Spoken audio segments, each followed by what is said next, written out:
by having multiple merchant accounts and logging into this portal and that portal, and what we've heard from finance directors, it saves them a good couple of hours a day just because they don't have to reconcile so many different bank accounts. So that's the other advantage that the city will have. And obviously, so that's everything on the payment side that we offer with the kiosk. And then, of course, New and Blue has the ticket writing solution. So everything starts, at least on the court side, with that ticket, and there are lots of benefits, and I'll let Mike talk about it. Right. So our goal was to bring forward solutions, again, especially within New and Blue, that did three things. Number one, drive officer and community safety. Number two, drive citizen engagement. And then three, have a positive impact on the financial needs of the city. So we started with those three goals. So we created a platform that's software and hardware agnostic, meaning it will work on any operating system and on any device. So whether it's a cell phone, a tablet, a laptop, a desktop computer, our system works across all of those platforms. The reason we did that is a lot of our competitors use dedicated devices. It might be a dedicated PDA, or it will only work on one type of operating system, or it's just Windows-based, so it's only going to run off of the laptop, which has its problems in and of itself. So we wanted to provide the agencies and cities with the freedom to work within their budget to determine, how they wanted to deploy our systems. Second, with it being hardware agnostic, we wanted to provide multiple platforms. So when we roll out the solution, it's not just a solution to your road patrol, your patrol officers, or your traffic officers, but anybody in the organization can engage it.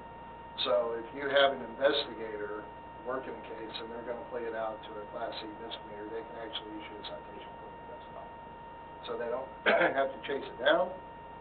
What's also unique in the citizen engagement piece is that whenever a citation is issued, it's not just a hard copy citation. The citizen receives not only a hard copy citation, but a PDF text copy sent to their cell phone, and if we get an email, they also get a copy sent to their email. That's also bilingual, and the officer will select, which language in which that's going to be printed, English or Spanish. If somebody loses their citation, they can contact and they can reissue it digitally from their dashboard. Now, within the application itself is not just the ticket writing application. We've taken everything in their briefcase and combined it into this tool. So it handles your traffic enforcement, it handles your animal nuisance, it handles your code compliance, it handles your driver exchange for crashes, where the exchange forms can be sent out, again, through links or in a hard copy format. Parking, tow impound, it becomes your tow and your impound sheet with a very detailed inventory. Your field interview, which is an investigative tool, as well as your criminal trespass. The criminal trespass is built around Texas state statute. So if a criminal trespass warning is given and somebody violates that, all the investigator has to do is bring out that form, put it with their case report, and you're there. Again, to speed up the flow, to make them more efficient. On average, someone can issue a citation in 3 minutes or less. It's a huge safety thing. Get the officer off the side of the road, get the citizen off the side of the road. We see the tragedy, especially in the Dallas-Fort Worth area, the distracted driving is going insane. People running into officers, people running into citizens on the side of the road, and so we want to do everything we can do to help with that.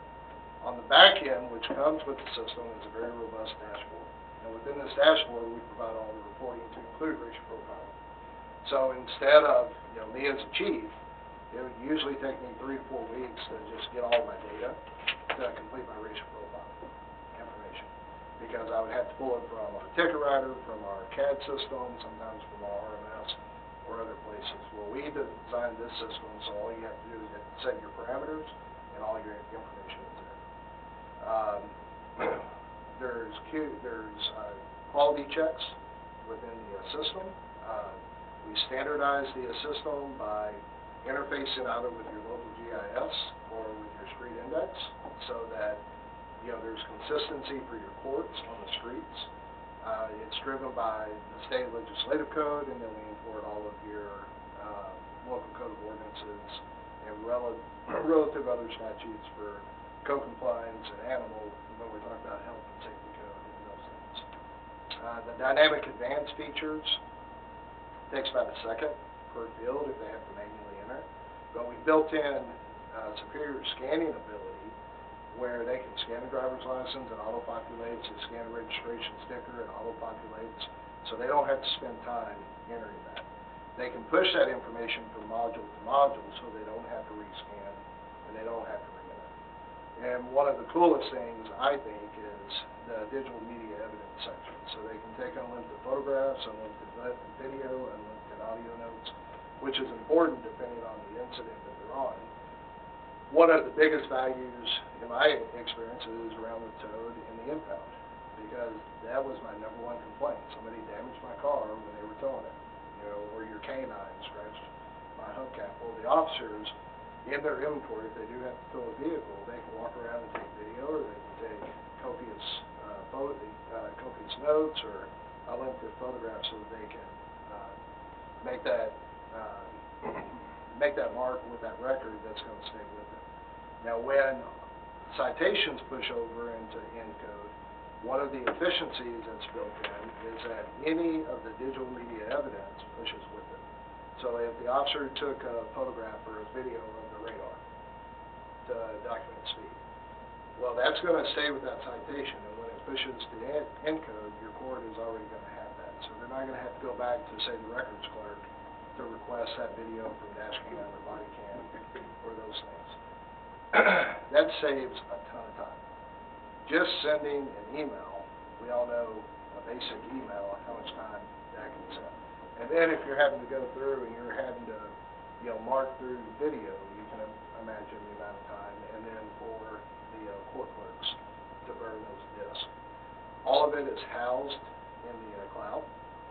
We're partnered with Amazon Web Service, and we use GovCloud. That's who DoD uses and NCIC. It's a very secure, CJIS compliant environment. We'll soon be the only platform in the marketplace through that partnership. And we have great relationships with Apple as well as work that we're doing with Samsung because of how we operate and how we fit into their verticals, which are digital services to the other community. So that's a very high level of TOTG without showing it to you. It is cool. And that's our base and an ecosystem that we've created, working with our team, which consists of folks from the federal level, state level, local level, people that have actually done the job, and they're the ones that have led the development of all of these tools in concert with our engineers and our developers. Chief, I got a question. Does this meet your record retention that you have to keep records on? You have to keep records. Yes, sir. Correction. This meets that? I would help that? I'm assuming it would, but we've already got the system in place now. Okay. But it's all paper, it's not digital, right? No, it's digital. So then why do we have so many files up there, and why do we have a thing back there full of files if it's all digital? We're required to keep like reports and stuff. That's what you're talking about. The actual generated reports, criminal case filing and stuff, that's required to keep them. Are you talking about the ones by the 911 dispatcher? That files back here? The warrants and stuff like that. So what are you asking about? No, I'm talking about records in general. If you're required to keep a record, this doesn't meet what even he's talking about. You still have to keep a paper record. No, you don't, because your repository now becomes the GovCloud. So you have a virtual storage of all of the digital. You're more than welcome to print it off and hold on to the paper, but the state has allowed those digital. That's my question. Does all of your systems, I don't know if interlock is the correct word, but merge together like these do? I mean, I very much understand having to go from one source to get this piece of data